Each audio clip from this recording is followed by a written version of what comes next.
Hey YouTube, it is Caitlin here, back with another video. I am sorry it's been so long. I've been focusing on work. And honestly, I have no video ideas. I have no idea what kind of video I need to make.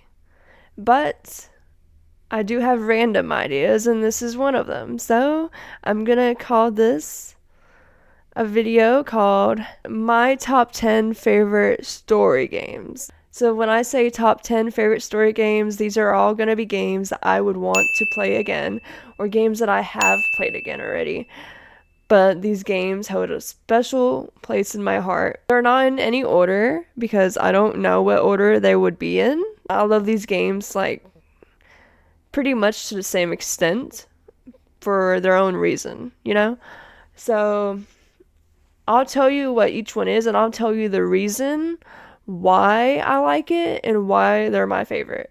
So, yeah, here is my top 10 favorite story games of all time.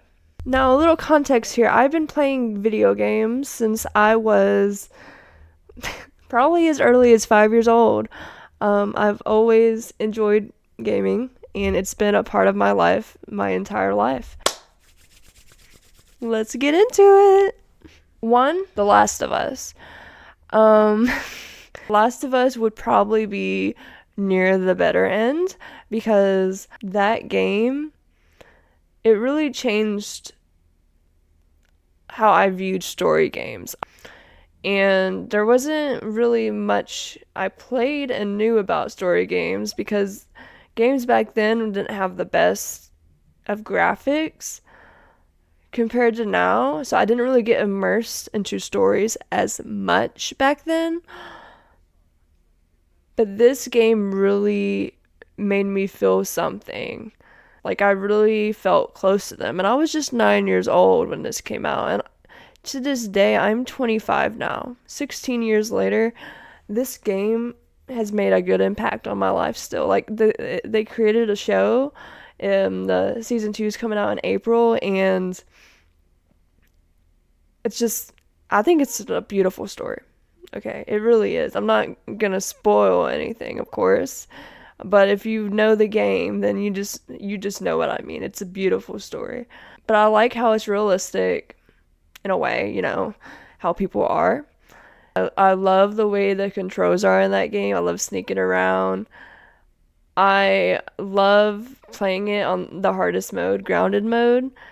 And honestly, if you want to watch me play any of these games, just let me know down in the comments because, like I said, these games are all games I could always replay because I love them so much. Another one is God of War, and specifically the one that was made in 2018.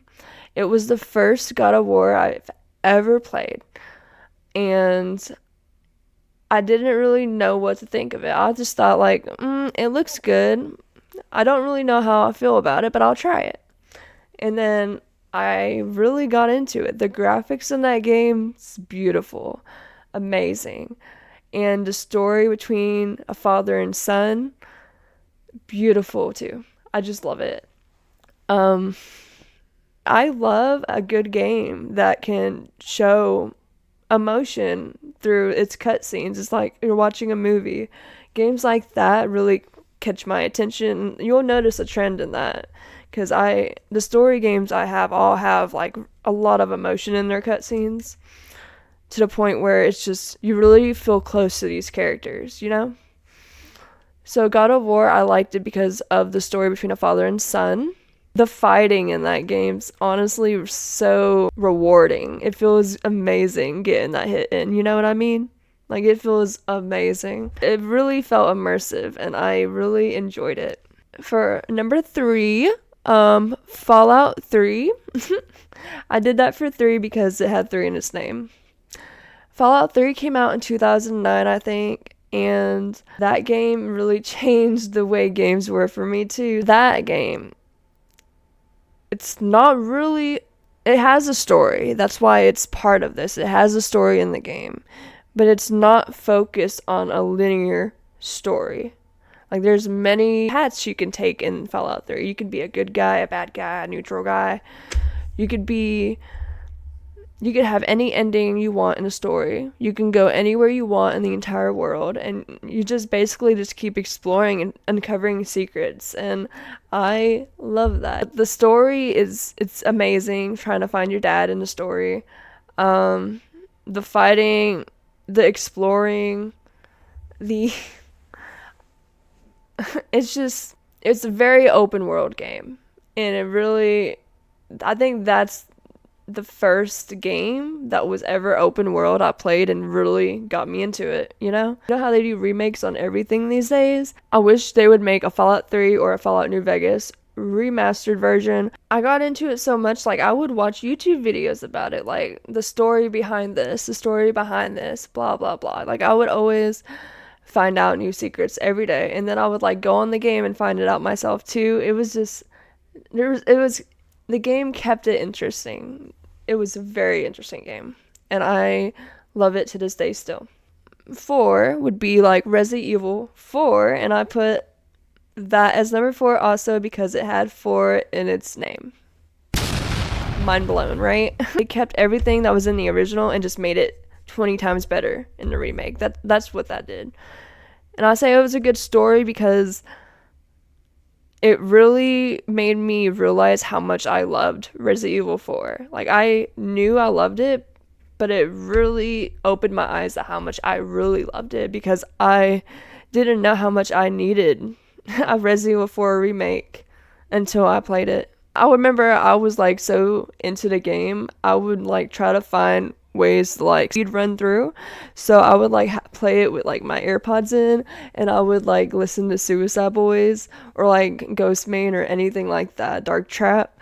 I would listen to that while killing enemies while speedrunning because it really got me going. It was a good time. It was a good time to have that game, and sometimes I wish I could just play it again the first time because it was just so good. Like, I still think about those days. It's a good game. Another game is Spider-Man, and when I say Spider-Man, I mean Spider-Man in 2018. Just playing it was fun. The fighting was fun. The objectives were fun. Like, trying to make sure you got 100% completion on the map was amazingly fun. Like, I really enjoyed it. It really made me like Spider-Man again. I've never really played Spider-Man games before that, and that got me into it. That was the only Spider-Man game I've ever gotten into, and the story is different than the movies, of course. There's always like a new story for Spider-Man for some reason. I don't know. But it still went well with it. The graphics were great. Flying in the air was great. It was a really fun game. Number 6 is Life is Strange from 2015. That game, chef's kiss. That game was a crazy game. If you've played it, you know what I mean. The game had 5 episodes. Each episode was like its own like game, but it was like its own different day in the game. Like, so it's like 5 days in order, but chapter 1 was day 1, 2 day 2, like that kind of stuff. But each episode that came out, and this came out like every few months or something in like 2015. So like the game didn't come out all at once. It came out in like chapters every few months. Like, it was like a TV show. It was eventful.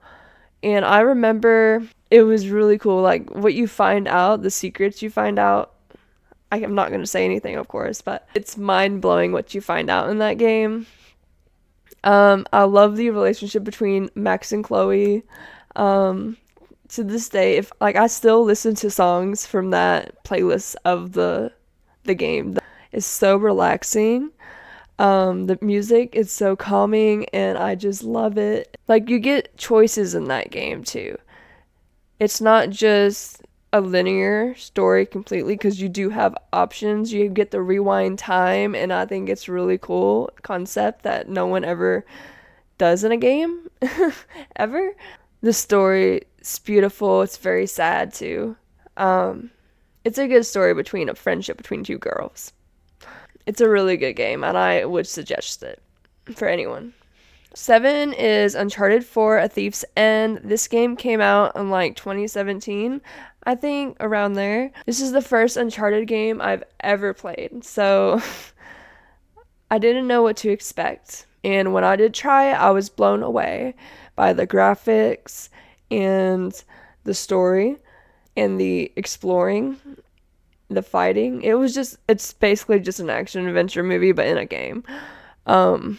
It just really opened my eyes on Uncharted, like its series in general. Once I played that game, Uncharted 4: Thief's End, it made me want to go back and play the remastered versions of 1, 2, and 3. Every time I played them, I was amazed on how good each game was. Like, the story in the game's amazing. The graphics is amazing. Just the jumping, exploring areas, finding treasure. It's just something you just wouldn't expect to be as fun, but it's just really fun once you get to play it. You definitely need to play it if you haven't. You don't have to play the other games to play this one and understand what's going on. This game is really fun, really worth it, and you might want to play the other ones if you play this just like me. So number 8, another game that's amazing for story is Detroit Become Human. This game came out, I think it came out the same day I graduated high school. It was like in May 2018. Like, I graduated high school, and that same day I came home and I played the game. And this game is very similar to Life is Strange when it comes to choices. This game you also play as multiple different characters. Like, there's like 3, I think, main characters in the story, and each character you play at different points in the game, but they all connect with each other, and each other's storyline, they intertwine with each other. It's about androids that are like becoming human, like they're showing emotion and they're not acting like a robot anymore, and they're just basically fighting for themselves and going against the humans. They just want to be their own person, independent. So basically it's about machines taking over. I think it's a really cool aspect, because where AI is like becoming a thing now, it really can show you like what could happen. Like, it's a possibility, I think. I really do. You just got to remember what you're building could be smarter than you if you're really building it correctly. What I love about this game too is that there's so many options. Like, you could choose to go this way, that way, this way, all in like a matter of seconds you have, and you can change the entire game. You could like kill off your character just by doing one mistake, and that's it, and you can't go back. You just have to keep going, and that's why it's fun. A lot of things could change based on how you play the game. Number 9 would be, for me, Beyond Two Souls.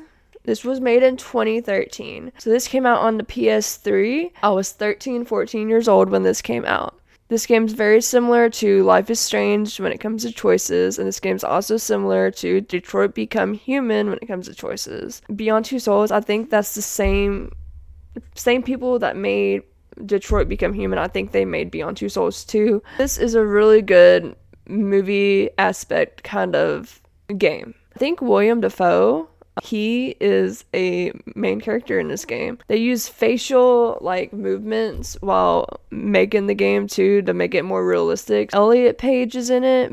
I think the character in the game is Jodie, and the entity is like Aiden or Aiden. They're like brother and sister, I think. So she just feels his presence the entire time she's alive. And her entire life she wants him gone, but she grows close with him. And it's just a really cool concept, I think. Number 10 would be Resident Evil Village. This game came out in 2021. And the reason why I put this as one of my favorite story games is because I love all the areas of the game that you visit, specifically the castle. Resident Evil is a puzzle game, and it's a horror game, survival horror, so it's really scary and it's really cool with the creatures. The game's really fun, and I could play it again. I think I have it on PS5, and I need to play it on still, because I haven't got all the trophies. I'm a trophy hunter, by the way. That's my top 10 favorite story games. I hope you guys like the video. I really do. I'm sorry it took me so long to make a video. I'm sorry. I don't know what kind of videos to make. I'm still very new at this. Comment down below if there's any games you heard on this list that you would like me to play again, because all of these games are games that I would replay. All of these games are games that I like and enjoy. So I would not complain if any of you guys wanted me to play any of these games. You would never hear me complain. I'm 100% fine with that. But also comment down below if you liked any of the games that I said were one of my top 10 favorite story games, because I'm just curious to see if you guys like those games just as much as me. I'm not really good with talking, so I'm sorry if the video wasn't that good when it came to describing the games. I'm so sorry. Once again, thank you for watching. My name is Caitlin. I will try, I promise, to think of a new video soon. I'm so sorry it's been so long. Bye! Mwah!